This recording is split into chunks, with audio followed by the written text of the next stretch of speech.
Bueno, buenas tardes. Gracias de nuevo a Jorge Lago, pese al estrés y a la mala leche que lleva encima la organización de esta mesa, como de buena parte de las actividades de la Universidad de Verano. Gracias también a Santi y a Chantal, que son dos referentes intelectuales para mí, por propiciar esta conversación.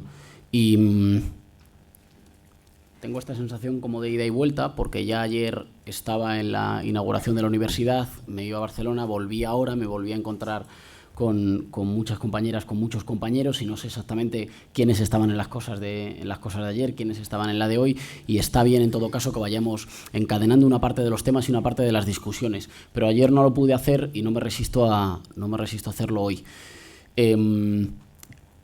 Hubo unos chavales ayer que vinieron al final de la charla, que se habían pasado la noche sin dormir en coche, se habían marcado como 8 horas en coche para venir desde Barcelona. Y hubo una señora que me dijo que había viajado desde Vigo para venir aquí para estar aquí. Y quería dar las gracias a todos los compañeros y las compañeras que en unos momentos que no son fáciles, que son difíciles, están haciendo el esfuerzo que para la gente de Madrid es muy sencillo, pero que para mucha gente es complicado, de venirse aquí y de pasarse todo este tiempo trabajando. A la gente que está aquí, a la gente que hay fuera, que nos está viendo fuera, y también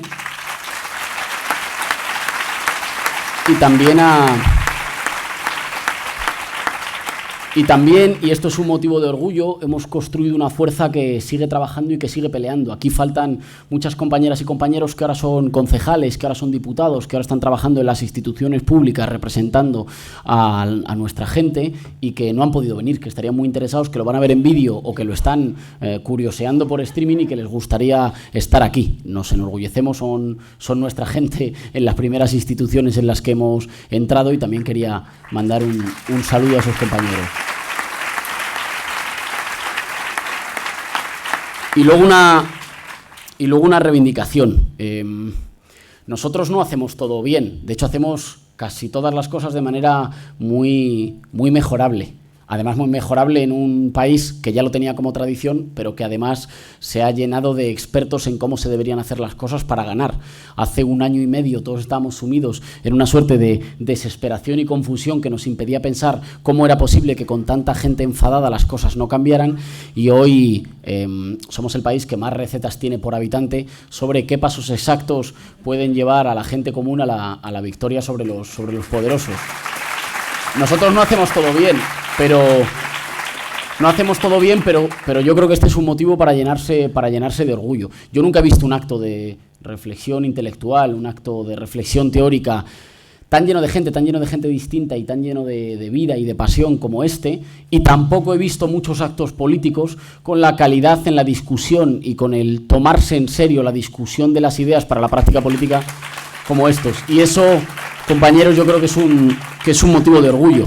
Ayer decíamos, y yo lo propondría como lema o como leitmotiv de esta primera edición de la Universidad de Verano de Podemos, que el objetivo de esta Universidad de Verano, y debería ser un objetivo que todo el mundo se llevara a casa, es que cada militante, cada simpatizante del cambio esté en condiciones, gracias a su trabajo y gracias a eventos como este, trabaje permanentemente con el objetivo de ser un organizador y ser un portavoz del cambio allí donde esté, para hacer que nadie sea imprescindible. Y yo creo que ese tipo de tareas son exactamente el que le da sentido a esta universidad y son también lo que hacen que podamos estar orgullosos. También, y acabo con esta parte introductoria, porque somos perfectamente conscientes, y a muchos de nosotros y de nosotras nos pasa, que la política, y luego entraré en una parte más de definición, pero es esa actividad extraña que en pos de un objetivo hermoso te enfanga en una cantidad innombrable de tareas que no tienen nada en absoluto de hermosas.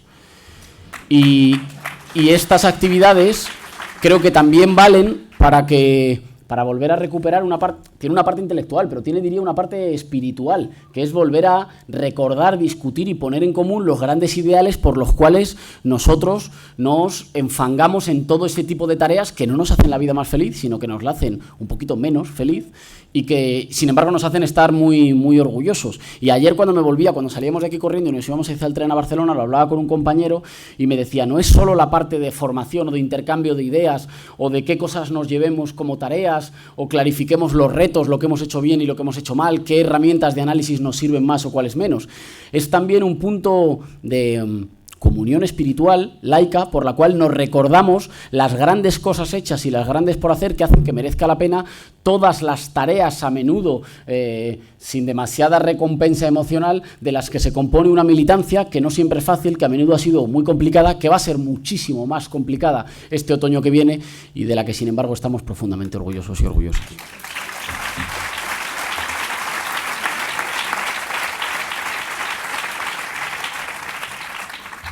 Y ahora ya vamos al lío. Claro, una charla con Santi y con Chantal que tiene como título ¿Qué es política? En un día de finales de julio en Madrid. Y aún así la llenamos así. Bueno, vamos a tener tiempo luego para la discusión, así que apunto algunas ideas que creo que nos pueden ayudar a dilucidar qué entendemos por política y cuál ha sido la visión que está detrás de la iniciativa Podemos, qué forma de entender la política ha sido esta que nos ha permitido desafiar a los grandes poderes en condiciones de decir, bueno, el partido está abierto y se os puede ganar. ¿Qué tipo de forma de mirar y de pensar la política es esa que nos permite hacer intervenciones más exitosas? Toda vez que no discutimos solo por el placer de discutir o de hacer análisis mejores, sino también de dotarnos de armas intelectuales que nos hagan que cuando tenemos que salir ahí fuera a dar la batalla, seamos mejores que nuestros adversarios y, por tanto, estemos en condiciones de imaginar que se les puede ganar, que puede pasar eso tan excepcional que es que algunas veces se les puede ganar. Creo que compartimos en lo fundamental, las dos personas que han hablado antes y yo y muchos posiblemente de los que estamos aquí, una idea según la cual la política no es una expresión de cosas que suceden en la sociedad, sino que es una actividad de producción misma de la sociedad, de construcción misma de orden social, por lo menos en dos sentidos, o por lo menos en dos elementos.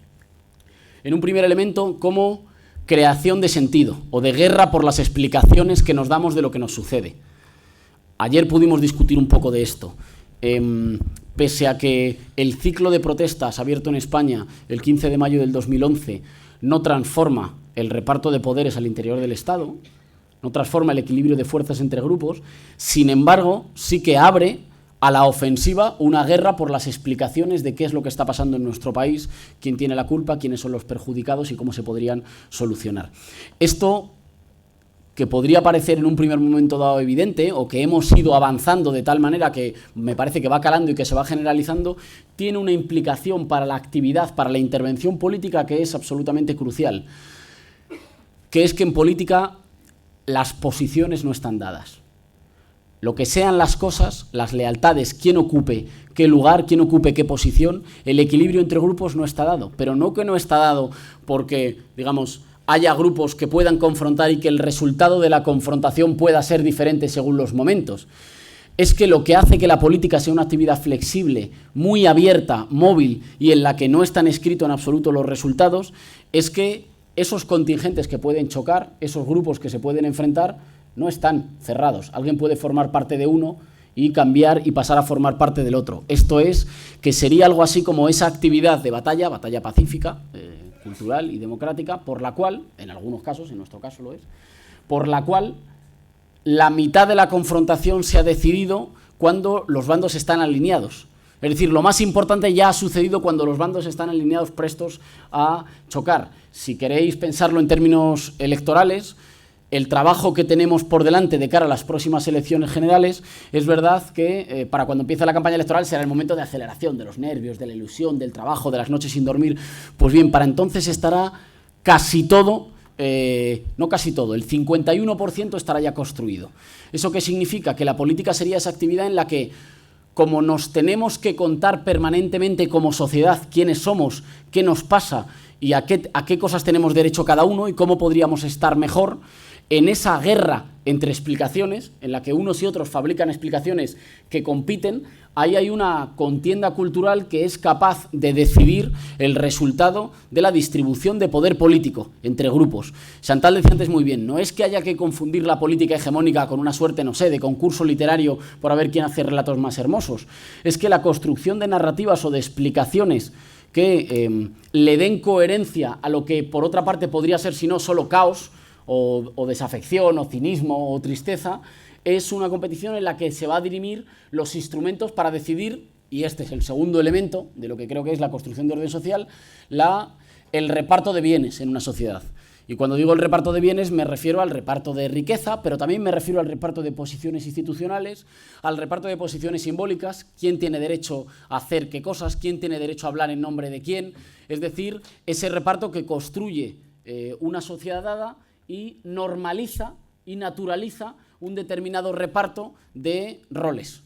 Un determinado reparto de roles que le da derecho a unos grupos a una cosa y a otros grupos a otras, a menos. O que construye quiénes van a estar en condiciones de dirigir el rumbo de la sociedad y quiénes van a estar en posiciones de aceptar ese rumbo o estar en la necesidad de contestarlo.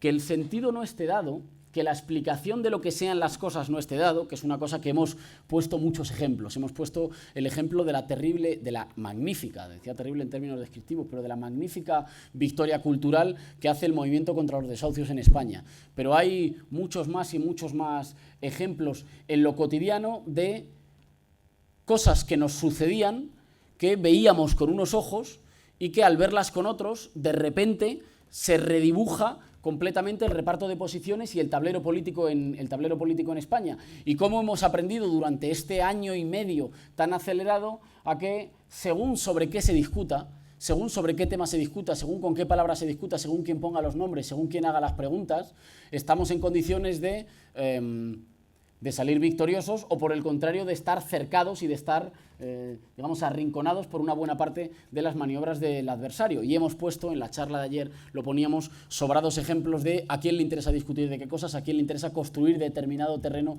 de confrontación. Si eso es así, si hacemos esa asunción teórica, y estoy intentando hacer todo el rato este camino, digamos, de la teoría a la práctica, ida y vuelta, que es una de las cosas que creo que nos ha permitido llegar hasta aquí y que creo que humildemente nos hace distintos. Si eso es así, hay que decir que en realidad el problema fundamental en toda sociedad es el problema de la unidad, es el problema de agrupar, de construir. Y eso no es equiparable solo al problema de hacer alianzas o hacer pactos o hacer negociaciones. Está, y lo ha dicho Chantal antes, en, digamos, esa tarea permanente de fraguar una solidaridad común que le explique a la gente que por encima de sus diferencias internas son una misma cosa.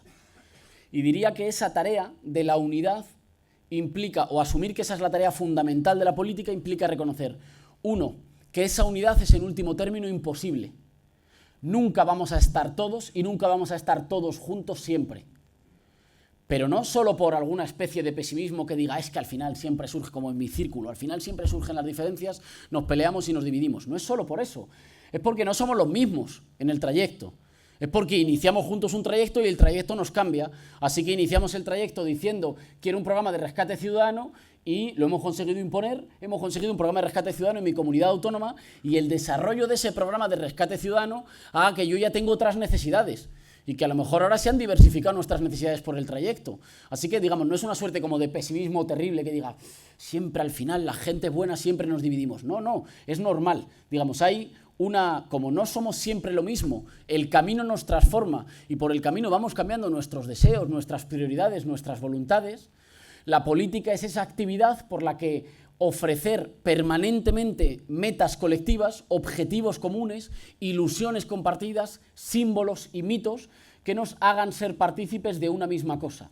Y hay una labor de dirección política, y cuando digo dirección política no me refiero a mandar, a salir un poco más o un poco menos en la tele o a tener un cargo más o menos rimbombante, sino esa labor de conducir y de proponer rumbo tiene que ver siempre con esa capacidad, lo decíamos el otro día, de dar tareas, de proponer horizontes, de que en un momento de impasse, de parón, y ahora se han acabado las municipales, en mi círculo municipal, y ahora ¿qué hacemos? ¿Hacia dónde vamos? Dar tareas, dar horizontes, fijar rumbos colectivos que sean capaces de agrupar lo que es distinto y va a ser siempre permanentemente distinto. No es que vaya a ser igual, va a ser distinto e irá mutando, pero hay que tener en la cabeza, y eso es un enfoque que creo que también es distintivo de una parte de la teoría que subyace a la iniciativa de Podemos, que no hay ningún elemento de nuestra vida compartida ni por dónde trabajamos, ni qué creencias religiosas tenemos, ni en qué lugar geográfico vivimos, ni qué nos ha pasado en los últimos años, que nos procure por sí mismo que vayamos a estar juntos, que vayamos a ser una unidad. Eso no es la estación de partida. Fíjate, somos todos trabajadores y lo que pasa es que estamos divididos porque hay algunos que nos cuentan relatos ideológicos que son falsos, que habría que desvelar, que nos dividen. No, esa no es la estación de partida, es la permanente estación de llegada. Hay que trabajar por producir mitos, identificaciones, horizontes y tareas que nos permitan, que nos agrupen, que fabriquen una identificación que nunca va a estar cerrada y que es tanto más sólida cuanto más en movimiento está. El otro día poníamos el ejemplo de una bicicleta que se puede caer si no tiene tarea, si no tiene rumbo, si no camina. Tiene que ver con esa voluntad permanentemente de transformación que permite a las sociedades aglutinar en torno a un sector o un grupo el más dinámico de su tiempo, el que tiene más capacidad de empujar el momento histórico hacia adelante, en un rumbo que es percibido como legítimo por los demás, agrupar en torno así un bloque histórico, diríamos, mucho más amplio, de personas muy diferentes, de grupos con intereses muy diferentes, que no están de acuerdo en todo, pero que en lo sustancial han sido seducidos e integrados a un proyecto que dice, pese a nuestras diferencias o no compartiéndolo todo, somos la mejor esperanza de un avance generalizado de nuestra sociedad. Y en ese avance nos pone a todos de acuerdo, incluso pese a una parte de las diferencias. Ahora bien, la otra parte de esta construcción de la unidad tiene que ver con la definición del adversario. Sobre todo en los momentos de cambio político, en los momentos en los que se trata de alterar los equilibrios que hay para producir unos equilibrios que fabriquen, de los que emane un poder político más justo, más democrático, más al servicio de las necesidades de la gente no privilegiada, una de las tareas definitivas, una de nuestras tareas en las que fuimos inicialmente particularmente exitosos, es la definición del... Perdón, se está acoplando permanentemente. La definición del adversario que impediría que ese conjunto nuevo que estamos fabricando sea capaz de realizar sus fines. Esa definición del adversario es una definición que no tiene sentido buscarla en términos estadísticos.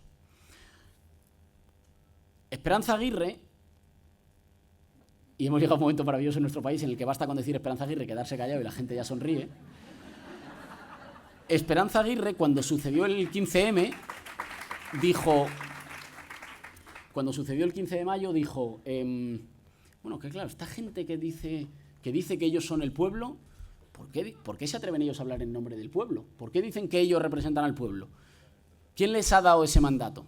Bueno, en rigor, ninguna elección confiere nunca, ni a Esperanza Aguirre ni a nadie, el derecho a hablar en nombre del pueblo, porque en el mejor de los casos, y más en un sistema parlamentario, digamos, ganas con ¿qué? Un 30% de los votos, que te permitiría hablar en nombre, según ellos, no solo del conjunto de los que han votado, sino del conjunto de la población. Esperanza Aguirre, posiblemente sin saberlo, estaba diagnosticando uno de los elementos centrales del combate político, iba a decir de nuestro tiempo, pero del combate político siempre, que es quien habla por la totalidad, quien habla por la generalidad. Y es absurdo intentar buscar algún criterio estadístico, sociológico, por el cual alguien esté en condiciones, no digamos de carácter medio teleológico, religioso, por el cual alguien esté en condiciones de hablar por la totalidad. Yo siempre pongo este ejemplo, en la Central Obrera Boliviana, que era una confederación de muchos sindicatos diferentes, durante mucho tiempo la dirección del sindicato le pertenecía siempre a los mineros. Se votara lo que se votara, los mineros eran como un 6% de la fuerza laboral. No había manera de que consiguieran por ningún conjunto de acuerdos que les perteneciera hablar en nombre del conjunto de los sectores trabajadores. Pero, digamos, fieles a una cuestión como muy fuertemente clasista, decían, son el sector productivo más desarrollado y más avanzado, de la parte de la economía más avanzada de nuestro país, le tiene que pertenecer la dirección, la capacidad de hablar por el todo.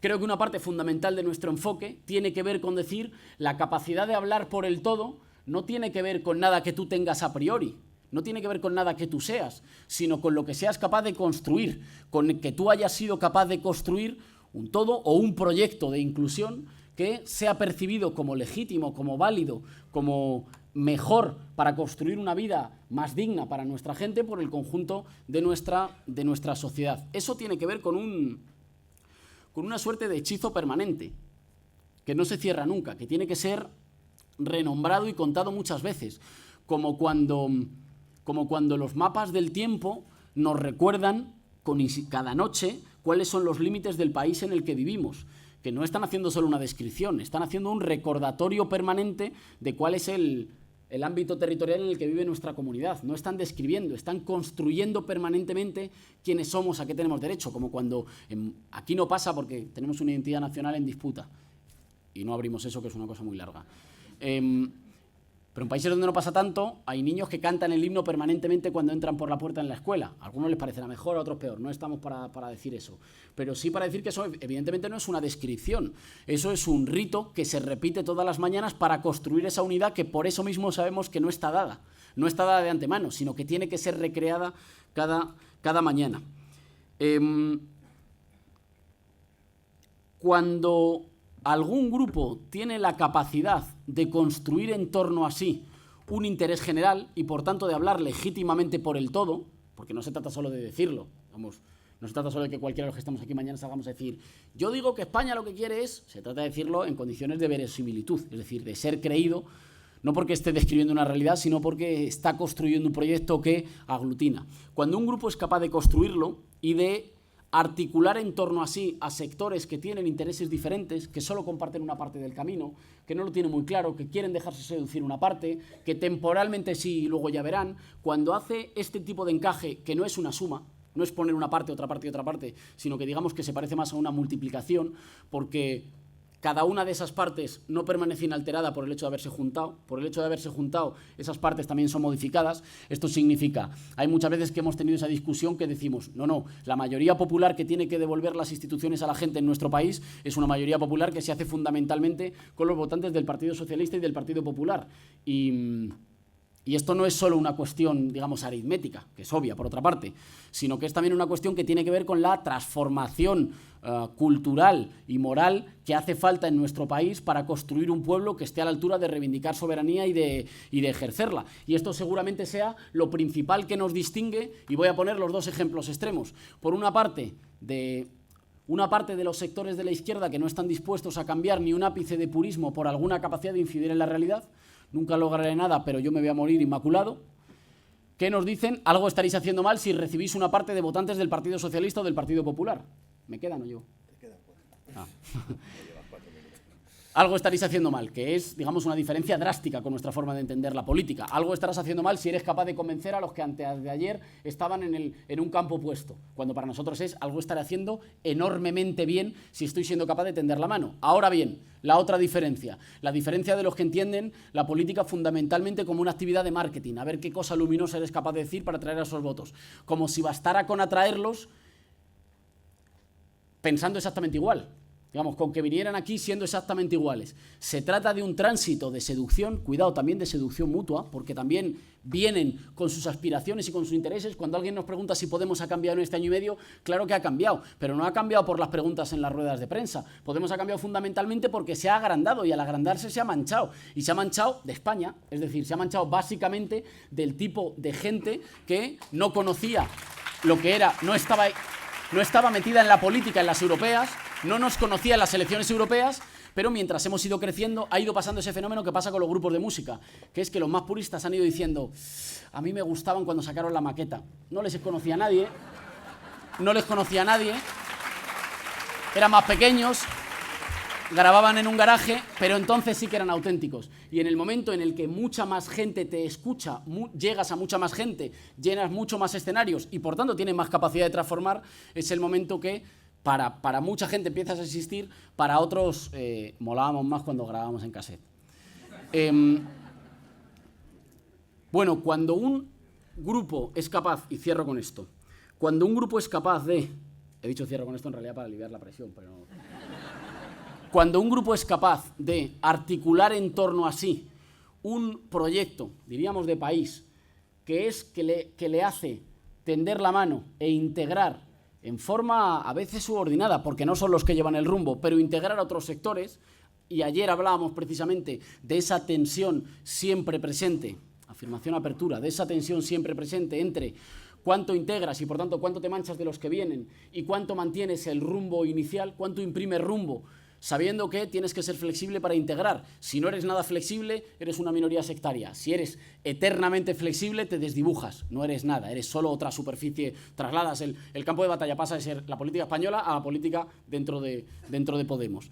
En esa tensión en la que creemos que se mueve la hegemonía, cuando un grupo es capaz de articular una voluntad, un interés general que le permita decir nosotros el pueblo, we the people, ese momento constituyente, nos acercamos a ese momento de cambio político en el que empieza a haber un resquebrajamiento entre, diríamos, el país oficial y el país real.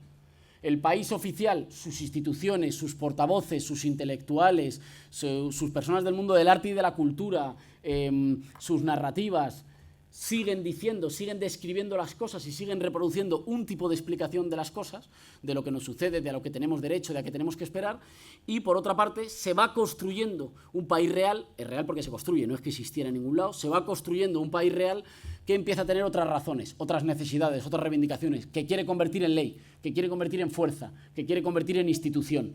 Y ahí se produce siempre un resquebrajamiento de las instituciones que existen. Las instituciones y el Estado son fundamentalmente equilibrios de fuerza congelados, pero parcialmente congelados, se pueden descongelar. Es decir, en un momento dado se acuerda, se cierra una parte de las cuestiones en disputa y se les pone fachada muy seria, como de ministerio, para que parezca que es inalterable, que siempre ha estado ahí, que siempre va a estar.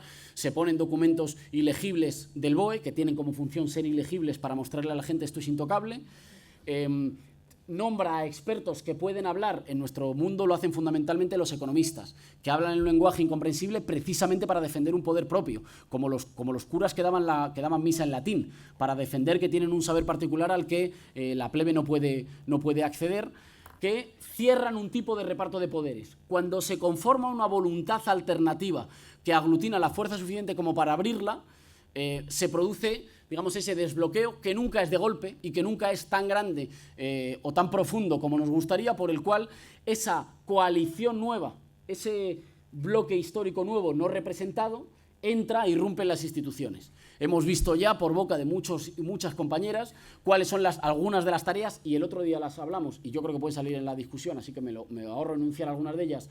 Cuando se entra en las instituciones, cómo cambia la entrada en las instituciones o en una parte de las instituciones, tanto los retos que tenemos como nuestras virtudes, qué instrumentos tenemos, cómo podemos avanzar más, cómo se puede profundizar más en el proyecto de transformación, y nos obliga a esa relación siempre contradictoria por la cual es verdad que nos manchamos del orden existente, manchando al orden existente de nuestra voluntad de cambio y de nuestros deseos. Y ahí nos hemos dado cuenta, y esto a menudo está ausente en una buena parte de las explicaciones políticas, cómo las personas son, y no digo las personas en un modo humanista, cómo la gente es absolutamente, nuestros cuadros son absolutamente decisivos para decidir la correlación de fuerzas. Cómo en cada lugar es decisivo si tienes un compañero o una compañera preparada para aguantar la tensión en lo psicológico, para seguir levantando la cabeza y viendo las tareas largas, para tener el conocimiento o fichar o delegar en la gente que tiene el conocimiento necesario, como para empujar las tareas dentro del marco institucional viejo, pero para transformarlo, digamos, con un pie dentro del marco institucional viejo y con otro fuera. Eso significa que para nosotros han cambiado en buena parte las tareas. El otro día en una charla Xavi Domènech decía, citando a Gramsci, decía que los jacobinos en la Revolución Francesa habían sido capaces de ser el partido revolucionario porque habían sido capaces de ser el partido del pueblo en todas las etapas del proceso de transformación. Es decir, que la hipótesis había sido fuerte en la medida en que la hipótesis se había ido actualizando en cada una de las etapas. Nuestra irrupción ha hecho que cambie el escenario, que cambien los otros actores, que nuestros adversarios nos confronten de forma diferente, inventen cosas diferentes, nos esperen en terrenos diferentes. Nuestra tarea, en gran medida, para seguir pensando la política transformadora es también utilizar el verano para ir pensando cómo se ha movido el escenario, cómo se han movido nuestros adversarios, qué van a intentar hacer para esta pelea de un otoño que puede ser decisivo, cuál sería la mejor forma en la que nosotros podemos intervenir para, lo decíamos ayer, convertir ese deseo difuso y difuminado, pero generalizado en nuestra sociedad de cambio, en una voluntad popular nueva que sea capaz de devolverle las instituciones a nuestra gente. Muchas gracias.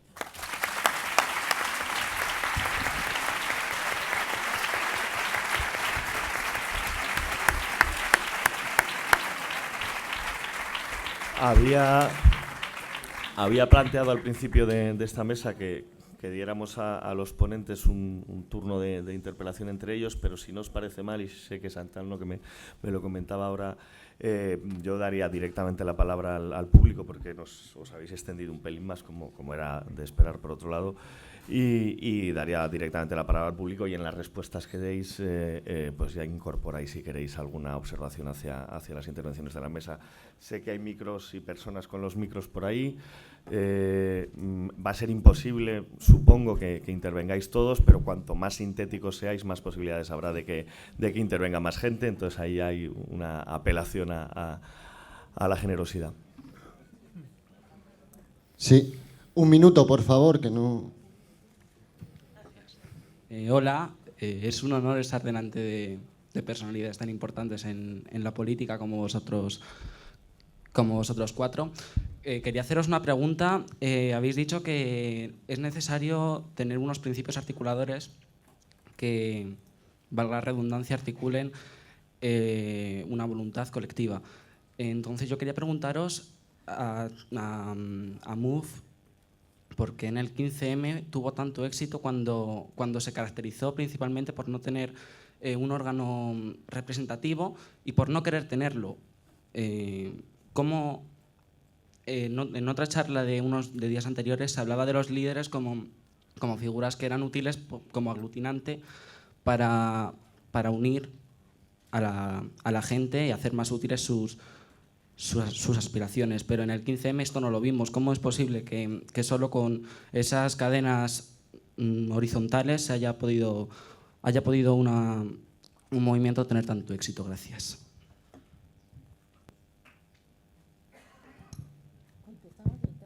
Hola. Yo agruparía unas palabras. Agradecer a tantos voluntarios su esfuerzo, porque gracias a ello puedo yo disfrutar de esta universidad y porque en ella he aprendido mucho.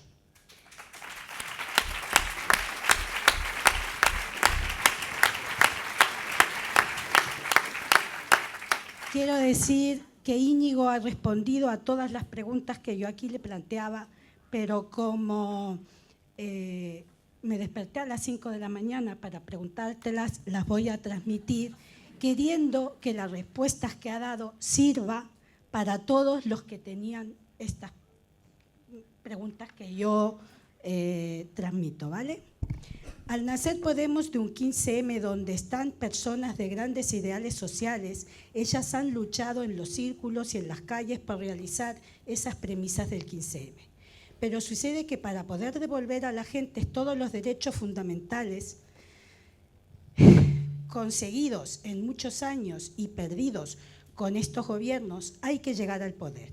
Pero sabido es que el poder corrompe, y ese es el miedo de muchísimos activistas de Podemos, que el fin justifique los medios y que las palabras se vuelvan vacías y que los dirigentes se alejen de sus bases, porque ellas son la simiente de Podemos. Hago un pequeño cuento, moraleja, reflexión. Había una vez unos niños y niñas jugando cogidos de la mano y querían pasar al campo que estaba al otro lado de los árboles. Entonces los más valientes entraron primero al bosque y en él había muchos lobos y los niños se volvieron malos para vencer a los lobos y tuvieron que volver a convertirse en niños para para coger la mano de los otros niños y llevarlos al otro lado del bosque. Quiero agradecerte, Íñigo, que sigas siendo niño. Ya terminé. A pesar de la reflexión crítica, quiero agradecer vuestra valentía. Pero como hablamos de construir y no quedarme en el drama y reconocer que nada ni nadie es perfecto y que el objetivo es el mismo para todos, y unidos, ojalá sí se pueda llegar a él. Bueno, os pido brevedad, por favor. Mucha brevedad, es muy simple. Íñigo, hablabas de la brecha.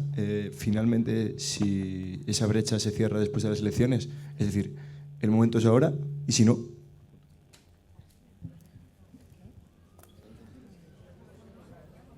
Sí, la pregunta es, para... me chillan por aquí que estás en Túnez. Santiago. Aquí. Más fácil porque nos gusta ver. Ah, hola, sí. ¿Dónde? Sí. Ah. Inexplicable, pero me dicen que me ponga aquí. Me chivan que estás en Túnez y has hablado del tema islámico y tal. Y luego con Íñigo. ¿Se ha desinflado la primavera árabe? ¿Tiene alguna relación con lo que ha pasado, lo que está pasando en el sur de Europa? ¿Se puede pensar que sur y norte del Mediterráneo están en una batalla común? Yo con estos asuntos de referéndum de Syriza nunca me he sentido tan europeo, pero claro, ni tan solidario. Entonces, no sabemos qué va a pasar este otoño en España, ni qué va a pasar en Europa. Pero, y ya termino, quería hilar en todo este proceso, en la ilusión que se está despertando. No sabemos qué va a pasar, pero ahora sí es verosímil que sí se pueda, ¿no? Es una ilusión que yo espero seguir manteniendo mucho tiempo, ¿no? Y la pregunta es esa, a Santiago si efectivamente se ha adormecido y si tiene alguna conexión con lo que pueda significar Podemos y Syriza. Y a Íñigo, pues un poquito más respecto a lo que se prevé que pueda pasar. ¿Puede pasar? ¿Dices en España o en Europa? Todo, ¿no? Vale. Y los números de la lotería. Mi pregunta va hacia Santiago, la primera pregunta. Planteaba que el derecho es la unidad entre realidad y verdad. Lo daba como ese puente, pero a mí no me queda claro realmente el por qué. Planteaba que es como límite. Justamente lo que se ha comprobado y con las experiencias suramericanas es de que plantear el derecho como límite es también plantearlo como límites a las voluntades colectivas. Y lo que se ha hecho en los procesos constituyentes es superar esos límites, porque parte de la imposición neoliberal ha sido limitar las sociedades y por eso se ha buscado espacios democráticos más amplios y el derecho justamente lo entiendo como una permanente construcción democrática. Por otro lado, Chantal mencionaba que la sociedad como un espacio discursivo, como en contraposición a la división entre infraestructura y superestructura. Me gustaría saber, desde su perspectiva, qué relación guarda este espacio discursivo, este discurso, con las condiciones materiales de determinada sociedad.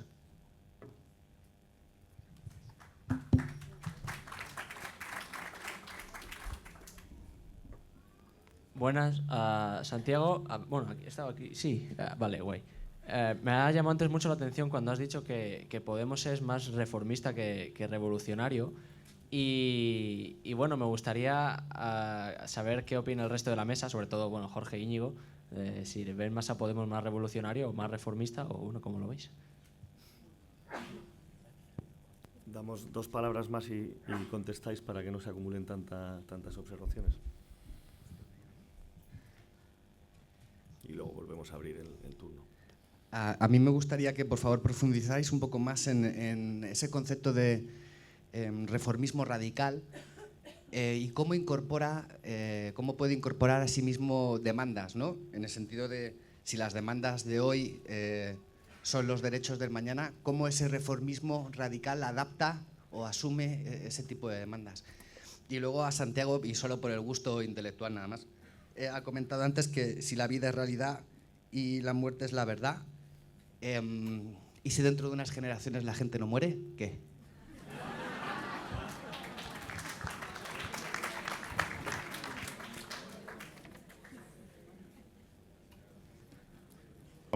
Hola, muy buenas tardes a todos. Mi nombre es Alejandro Corán.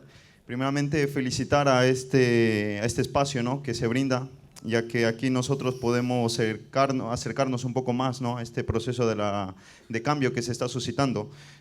Nosotros como migrantes que llevamos muchísimo tiempo, ¿no?, aquí hemos venido ansiando un cambio, ¿no?, estructural y de fondo de unos proyectos incluyentes, de políticas de transformación, y realmente nos sentimos muy acogidos y les damos gracias al pueblo español, ¿no?, por habernos recibido en los múltiples territorios, perdón, de los múltiples comunidades, ¿no?, donde nosotros estamos. Hemos conformado un bloque también en la participación que se llama Todos Somos Podemos, y creo que van a salir algunos compañeros también ahí. Esperamos apoyarles en todo este proceso, y van a contar con nuestro apoyo desde los migrantes, ¿no?, que ya tenemos nacionalidad y nos sentimos, como decíamos, muy orgullosos, ¿no?, de poder compartir de este cambio y de poder transmitir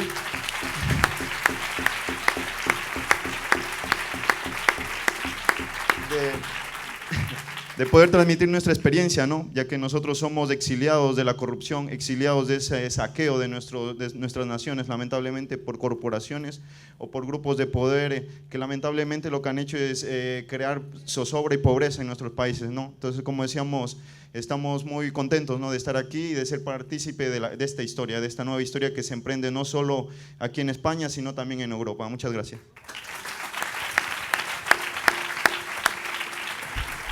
¿Queréis hacer algunas intervenciones y volvemos a abrir el turno aquí en la mesa, me refiero? Si queréis hacer algunas observaciones, comentarios, sí, y luego volvemos a abrir el turno. ¿Cómo queréis ir? ¿Mismo turno? ¿Queréis que cambiemos? Bueno, hagámoslo desde... ¿Lo hacemos al revés? Sí, al revés. Aunque es una pregunta para Chantal que luego ya desarrollará, hay una parte sobre el 15M que creo que tiene que ver con las fases de los procesos de cambio, sin que eso signifique que necesariamente tienen que seguir esas fases, pero que a veces se producen. Un principio articulador también es una oposición a algo, también es una impugnación de algo existente. Ahora, ¿basta con eso para construir un poder alternativo? No.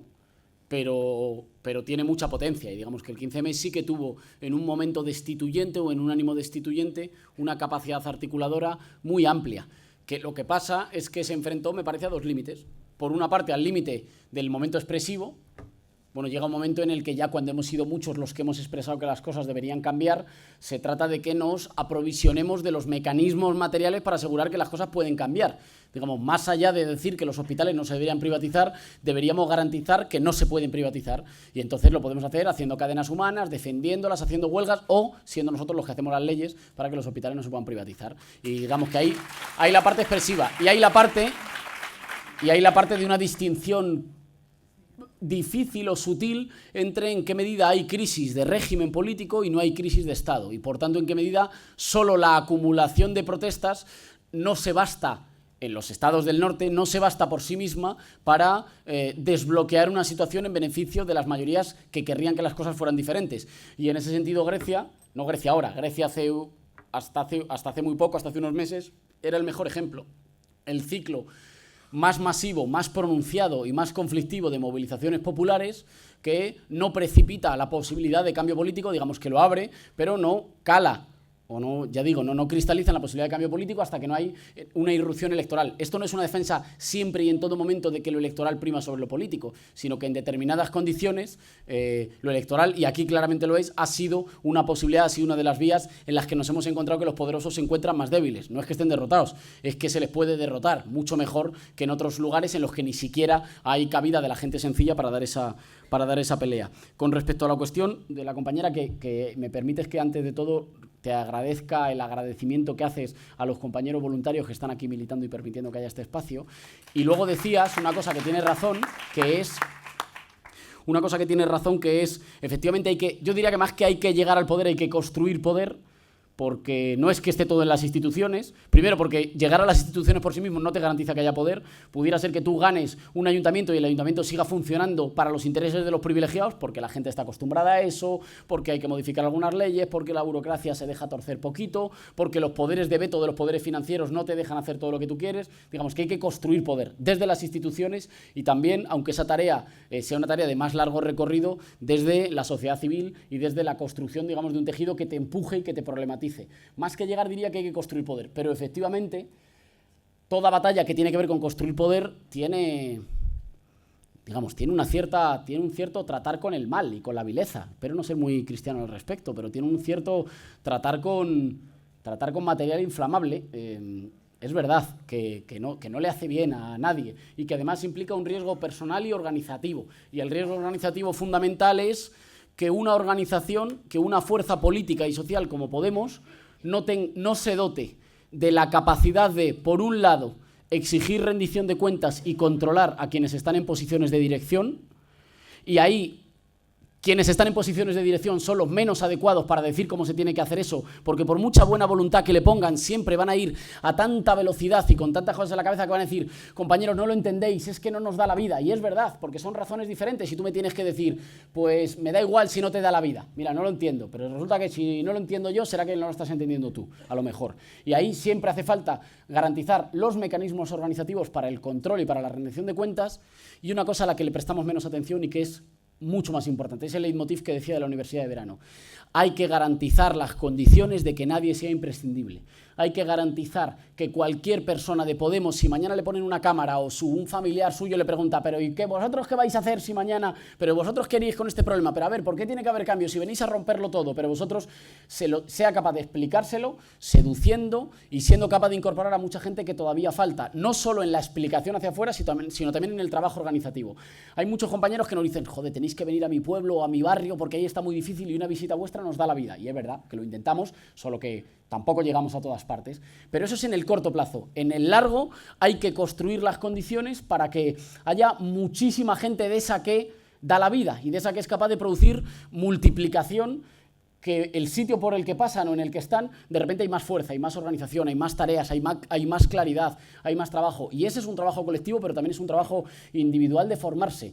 Hay que trabajar para los relevos, porque la gente que está dejará de estar. Hay que multiplicar a Pablo. Es difícil, pero hay que multiplicar, porque así además cuidamos más a la gente que está en tareas que desgastan mucho, que dificultan, que son cansadas, que no son... Hay que multiplicar, y eso es un trabajo también individual, de asumirlo. Hay un poema de Bertolt Brecht que versionean los hechos contra el decoro. Podéis elegir el poema de Bertolt Brecht o la canción de Hechos contra el decoro, que es maravilloso, que se llama... ¿Alguien lo sabe, Hechos contra el decoro? Estudia hombre y mujer en la cocina, estudia hombre y mujer en la cárcel, tú lo sabes seguro, ¿no?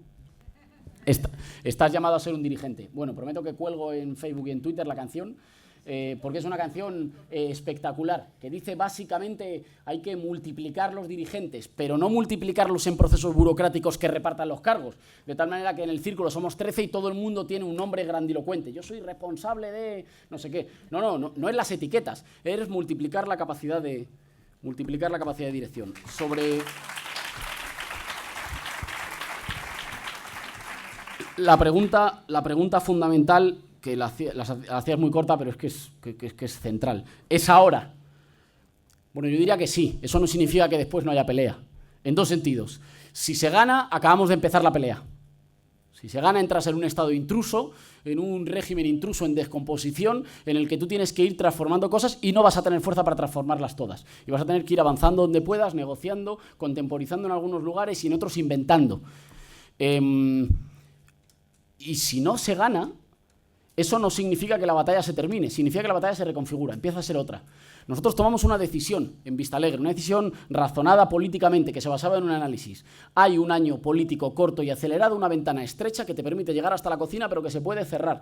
Y hay que construir una herramienta organizativa. Nosotros no nos pusimos a decidir el cómo antes de decir el qué. Dijimos, ¿qué hay que hacer? Hay que ganar las elecciones generales. ¿Cómo se hace eso? Y decidimos dar pasos para construir una maquinaria capaz de ganar las elecciones generales. Pero toda decisión organizativa tiene costes. Vaya si los tiene, todas las tienen, ¿eh? No hay solución perfecta. Esta las tiene.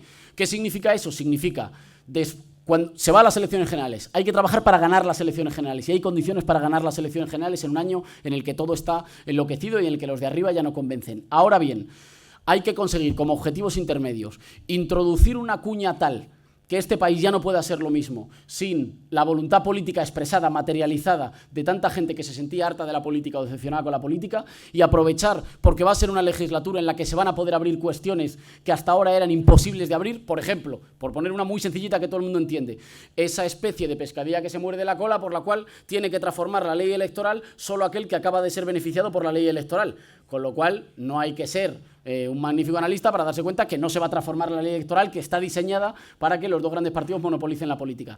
En estas elecciones va a haber condiciones para eso y para muchas más. La regulación de los medios públicos para que dejen de ser medios gubernamentales y sean verdaderamente públicos y tengan consejos de informativos que gobiernen sus trabajadores, para que... Va a haber muchas condiciones para eso.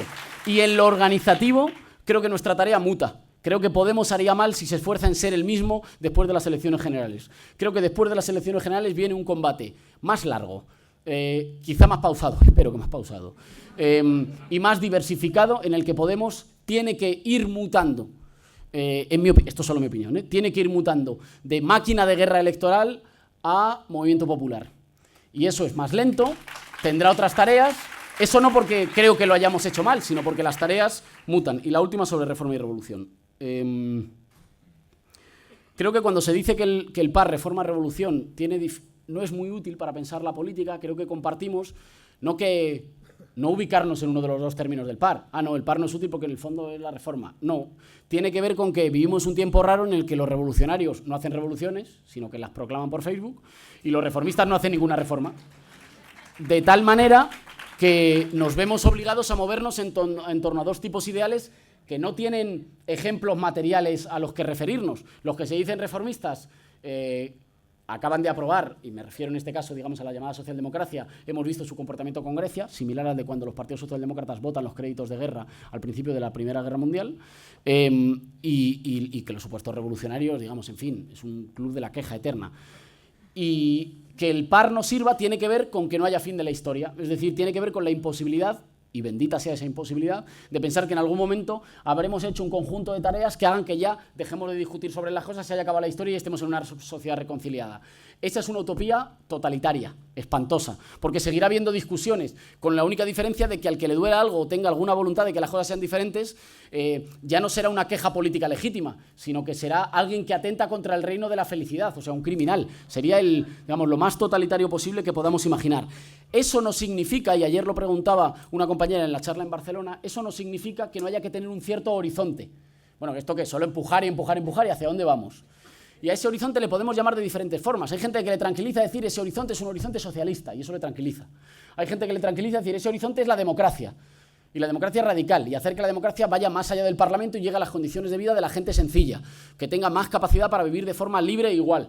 Bueno, creo que esto tiene que ver más bien con una discusión ética, cuál sea el horizonte, siempre que estemos convencidos de que va a haber que empujar siempre, y de que va a haber tareas para hacer siempre, y que va a haber discusión siempre, porque no vamos a estar de acuerdo siempre, y de que eso es una garantía de libertad, y que seguramente la construcción de poder político será construcción de poder político en territorios preparados y acondicionados por el adversario para que las cosas sigan siendo como le gustan al adversario. Y ahí habrá que empujar siempre, imaginar siempre, tropezarse muchas veces y volver a imaginar. Y es más, cada instrumento político será seguramente superado por una siguiente ola de movilización. No sería tan descabellado pensar que nosotros ganásemos y que dentro de 2 décadas hubiera una siguiente ola de democratización, de irrupción plebeya en la política que nos dijera, mira, hiciste bien algunas cosas, hay tareas que están por superarse, iros a casa. Y sería una cosa, creo que saludable, asumir que las oleadas de movilización política son como las mareas, que en un momento ascendente hay que conquistar todo el poder institucional que se pueda para mantenerlo para cuando la marea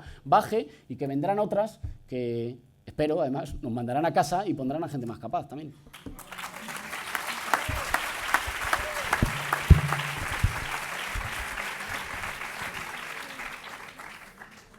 Bueno, sobre la pregunta sobre el 15M. Éxito. Bueno, depende de lo que uno entiende por éxito, ¿eh? Porque, bueno, evidentemente sí, se puede, tuvo éxito, pero éxito, ¿y en qué desembocó eso? Bueno, fue un gran momento, después hubo las elecciones y el Partido Popular ganó con mayoría absoluta. Bueno, no sé, no me parece que sea eso realmente la prueba que haya tenido tanto éxito para transformar la sociedad el 15M, ¿no? Y de todas maneras, lo que yo estaba diciendo era un principio articulador de una hegemonía. A mí lo que me parece que justamente lo que no hubo en el 15M fue no lo veo como un movimiento contrahegemónico, porque había una manifestación de un rechazo, de demandas muy importantes, pero no se trataron de ninguna manera el hecho de involucrarse con las instituciones para tratar de transformar el Estado. Ellos justamente no querían tener nada que ver con los partidos, con los... Bueno, y eso me parece que realmente yo no llamaría eso tener éxito. Afortunadamente, bueno, hubo una gente en Podemos que decidió que el terreno había estado creado para que hubiera una intervención política, para tratar justamente de transformar las cosas. Pero el 15M en sí mismo, sin creó un terreno importante para Podemos, pero realmente no desembocó en nada en cuanto a transformación, digamos, lucha contrahegemónica. Fue un poquito lo mismo hay una enorme cosa, digamos, romántica con el mayo francés, y bueno, pero finalmente, bueno, ¿qué ganaron? Tampoco lograron realmente, no hubo una cosa contrahegemónica. Y como decía en mi intervención, refiriéndome justamente al libro de Boltanski en Chapeló, muestran como todas esas demandas de la contracultura fueron completamente recuperadas, utilizadas por el capitalismo para pasar del Fordismo al post-Fordismo, ¿no? Yo creo que justamente esa cosa del romanticismo de esos movimientos populares sin dirección, sin estructura, bueno, yo creo que es realmente, bueno, podría decir lo mismo respecto de los piqueteros argentinos, que también, bueno, eso realmente a mí me parece que si uno tiene una visión hegemónica, es decir, que se trata de realmente transformar las relaciones, de poder construir otro tipo de terreno, otras. Entonces sí se necesita justamente un principio articulado de la hegemonía. La cuestión sobre si el espacio discursivo y las relaciones con las condiciones materiales. Bueno, acá creo que simplemente es una falta de entender exactamente. Desgraciadamente no tuve, tenía tiempo, además no quería darles un curso de filosofía. Pero cuando nosotros hablamos de espacio discursivo, que la sociedad como espacio discursivo, no utilizamos discurso a nivel únicamente, digamos, lingüístico. ¿No? Eso, por ejemplo, en hegemonía lo explicamos, y bueno, desgraciadamente eso parece que hay gente a los cuales no les entra en la cabeza, que al momento dijimos, por ejemplo, bueno, cuando hablamos de discurso, es un poquito en el sentido en el cual Wittgenstein habla de juegos de lenguaje, que de la misma manera hay gente que dice, juegos de lenguaje, el lenguaje no. Para Wittgenstein, juegos de lenguaje es una articulación de discurso en el sentido restringido con cosas materiales. Bueno, para nosotros, evidentemente, la sociedad pues, es una articulación entre formas, digamos, más materiales, más lingüísticas, pero no, el espacio discursivo no quiere decir que de ninguna manera desconocemos que hay toda esa base material. Lo que queremos decir, insistimos mucho, la economía también es un espacio discursivo. No es que haya el discurso y después la economía. La economía, por eso yo trataba de insistir en mi presentación sobre el hecho de que cuando se trata de la guerra de posición, no se trata simplemente de una lucha cultural, se trata de transformar, de una imbricación de lo legal, de lo político, de lo económico a través de puntos nodales. Entonces, es eso, decir, es lo que es importante, ver que no se puede distinguir lo económico, no, todas esas cosas están muy imbricadas, ¿no? Entonces, eso es una visión perfectamente materialista, hablar de espacio discursivo, no es una concepción idealista como nos ha sido reprochado muchas veces. Respecto de la cuestión de reforma o revolución, bueno, acá le quisiera decir a Santiago Alba que yo no estoy de acuerdo con, yo me he dicho, yo no defendí el reformismo. Yo lo que dije es que hay que absolutamente hacer explotar esa distinción entre reformismo y revolución, porque ya si uno piensa a partir de una perspectiva hegemónica, no tiene sentido, no hay un momento que pueda ser el momento revolucionario en el cual, bueno, ya se va a empezar desde cero. No, mi posición es que esa no tomó la defensa del reformismo contra la revolución. Y cuando yo hablo de reformismo radical, lo que quiero decir es justamente una manera como uno puede ver que para mí es así como concibo la política hegemónica. Evidentemente, una política hegemónica no puede ser reformista únicamente, porque el reformismo precisamente consiste en aceptar el terreno creado por la hegemonía existente y tratar, digamos, de mejorar, de hacer algunas reformas, pero no de transformarlo fundamentalmente. Entonces, una política hegemónica se trata de transformar las relaciones de poder, de crear otra configuración de fuerzas sociales. Pero no lo va a hacer, vamos, por la idea de que, bueno, uno va en algún momento tomar el Estado y después es la cosa de leninista, eso evidentemente no funciona. Hay...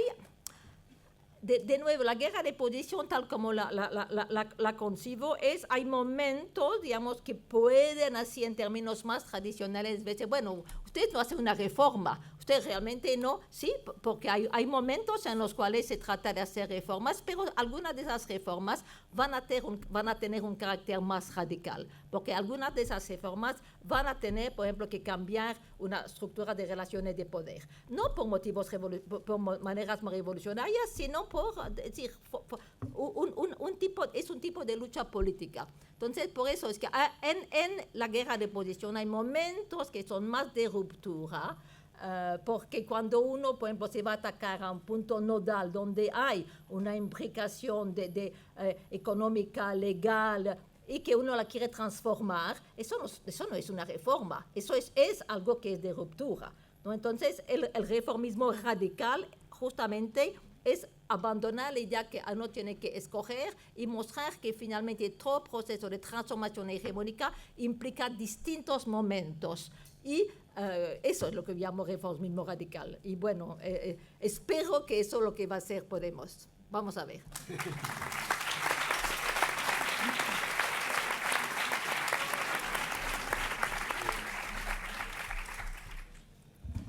Bueno, empezaré por la cuestión más fácil, la cuestión sobre la muerte. Recuerdo que en el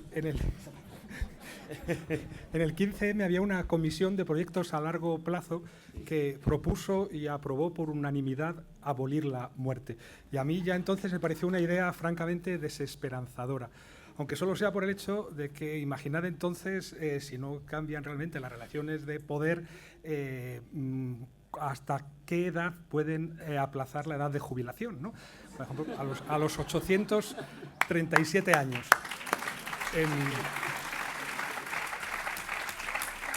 Eso por no entrar en otras cuestiones y tomármelo un poco a broma. Luego creo que es muy importante, y yo te agradezco verdaderamente, que hayas planteado esta cuestión, porque como he acabado muy precipitadamente mi intervención, pues no he podido realmente explicar eso tan extraño con lo que he empezado, ¿no? En qué se diferencian Podemos del Estado Islámico.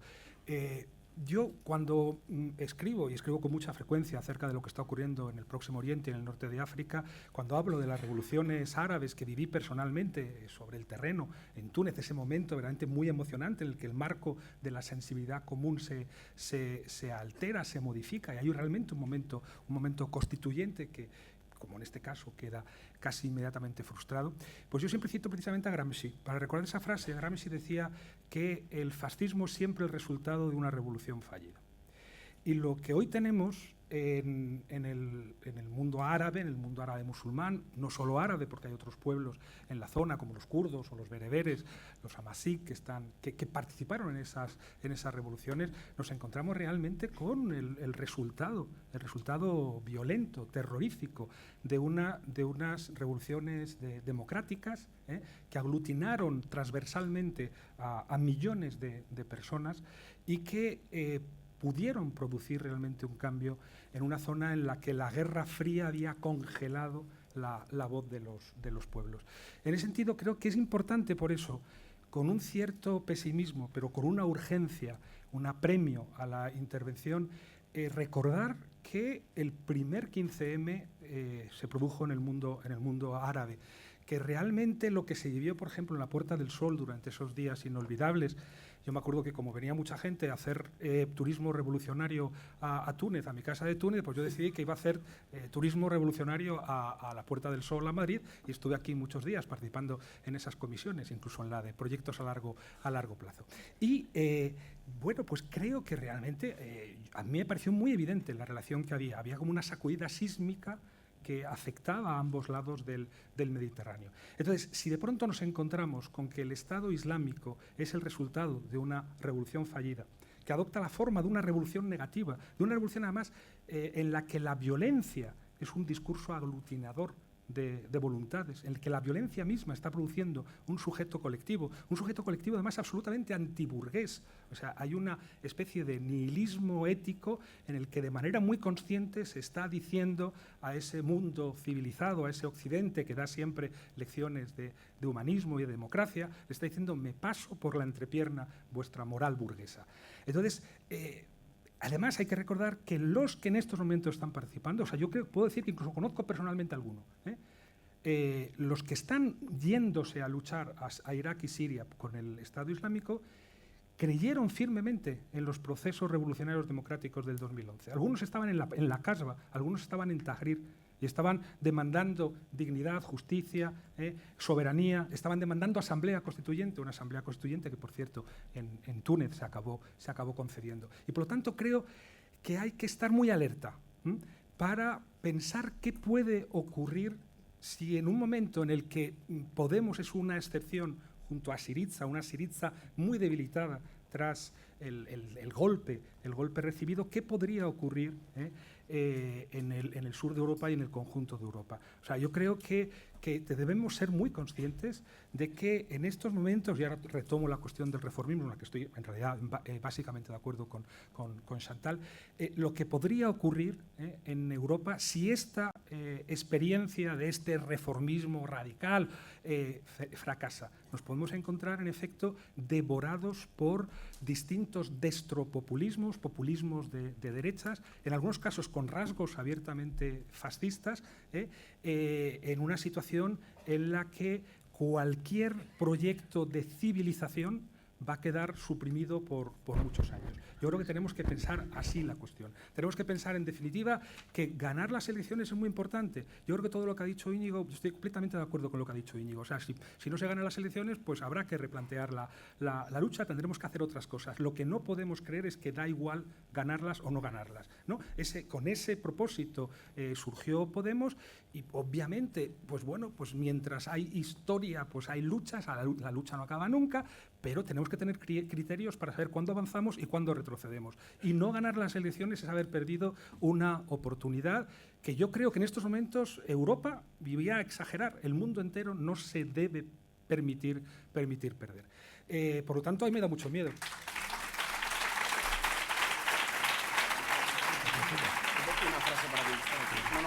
Me da mucho miedo pensar en lo que puede ocurrir si finalmente Podemos, y esto va, el paquete va a Syriza, quiero decir que Syriza a veces yo tengo la impresión de que ocurre un poco como los últimos días de la guerra civil en España, cuando los republicanos se sabían ya vencidos y en todo caso esperaban que aguantaban, resistían para ver si estallaba la guerra mundial y se salvaban de esa manera gracias pues aquí a la guerra mundial. Pues aquí pasa, yo creo que un poco lo mismo, ¿no?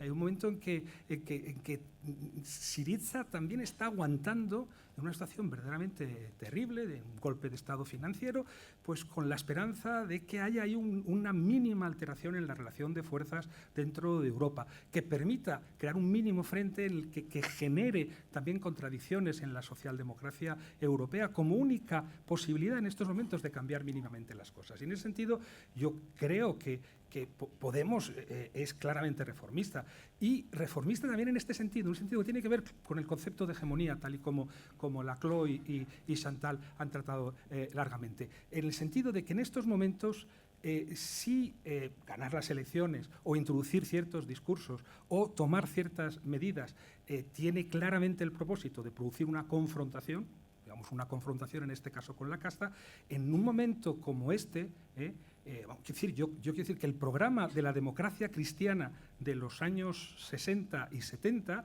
era bastante más revolucionario que el de la mayor parte de los partidos de izquierdas hoy. Entonces, estamos en un contexto en el que basta muy poco para provocar una confrontación. Y eso es lo que hay que saber modular, lo que hay que saber dosificar. Yo creo que es ahí donde realmente la importancia del concepto de hegemonía y del concepto de reformismo radical es fundamental. O sea, cómo podemos provocar confrontación y cómo podemos gestionar esa confrontación. Lo que es evidente es que ya nadie se puede imaginar, salvo, como decía Íñigo en Facebook, un asalto al poder de tipo leninista a través de las armas. Entre otras cosas, porque la desigualdad en ese sentido de fuerzas es tan grande que sería absurdo y suicida siquiera planteárselo. Y por fin, en cuanto a la cuestión de la realidad y la verdad y el derecho, ¿no? Primero, lo de la realidad y la verdad es interesante recordar, y también en referencia a una cosa que acaba de decir Íñigo, que ¿qué ocurre cuando la verdad intenta gobernar? Pues bueno, pues nos encontramos realmente con regímenes teológicos, y esto se aplica igual al Estado Islámico o a Irán o a Arabia Saudí que al estalinismo. Cuando tú pretendes que toda la realidad ha quedado absorbida en la verdad, pues ocurre que la resistencia de la realidad misma es contrarrevolucionaria. Entonces, por ejemplo, la infelicidad se convierte en algo contrarrevolucionario. Si tú no eres feliz allí donde la verdad se ha impuesto, es que eres contrarrevolucionario y acabas fusilado o colgado de una grúa. Al mismo tiempo, el hecho de que exista realidad, además de verdad, de que la realidad más o menos lo domine casi todo, pues implica que siempre hay posibilidades de cambio. Es decir, implica el hecho de que Dios gobierna en la Constitución iraní y Dios gobierna en el Estado Islámico, pero hay que gestionar los cuerpos todos los días. Y a través de la gestión de los cuerpos ocurren cosas, ¿no? Hay adulterios, hay canciones que se cantan las madres a los niños, hay administración de las riquezas, y todo eso produce una profanación o una desacralización de la verdad. Por lo tanto, es bueno, en realidad, que además de verdad haya realidad y de que la verdad no se imponga nunca. Pero es bueno también recordar que vivimos en una realidad en la que construida básicamente por el capitalismo. Y el capitalismo lo que hace es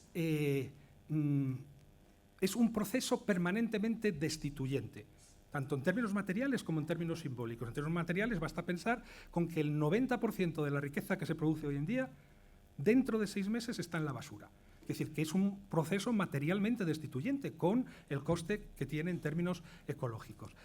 Pero si tenemos que definir de alguna manera el capitalismo, podríamos definirlo como una permanente revolución contra los límites.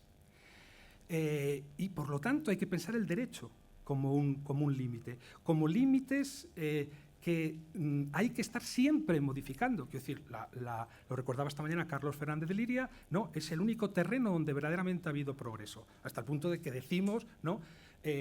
Hoy estamos viendo retrocesos en los derechos laborales, en los derechos políticos. Solo podemos hablar de retrocesos si admitimos, por ejemplo, que se puede restablecer la esclavitud, pero que la abolición de la esclavitud es una adquisición civilizada, de la que se puede retroceder, pero que de alguna manera ha quedado adquirida para siempre en lo que es el progreso civilizacional. En ese sentido, por supuesto que el derecho es un campo de batalla, pero es importantísimo insistir en que el derecho es ese momento constituyente en el que, por decirlo así, la libertad coagula, y nos recuerda que hubo un momento en que decidimos que hay decisiones que ya no vamos a plantear a referéndum, que el canibalismo no lo vamos a plantear a referéndum, que no vamos a plantear a referéndum la tortura, que no vamos a plantear a referéndum los derechos de los homosexuales, la igualdad de género. Bueno, creo que todo eso tiene que ver con los límites que es necesario poner frente al proceso siempre destituyente del capitalismo. Y lo dejo aquí porque no hay nada más.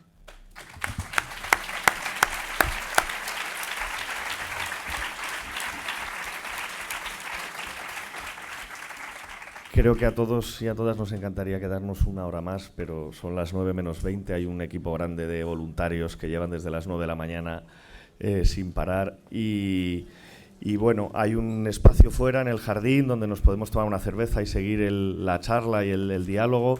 Íñigo quería despedirse con una frase y bueno, pues se la doy.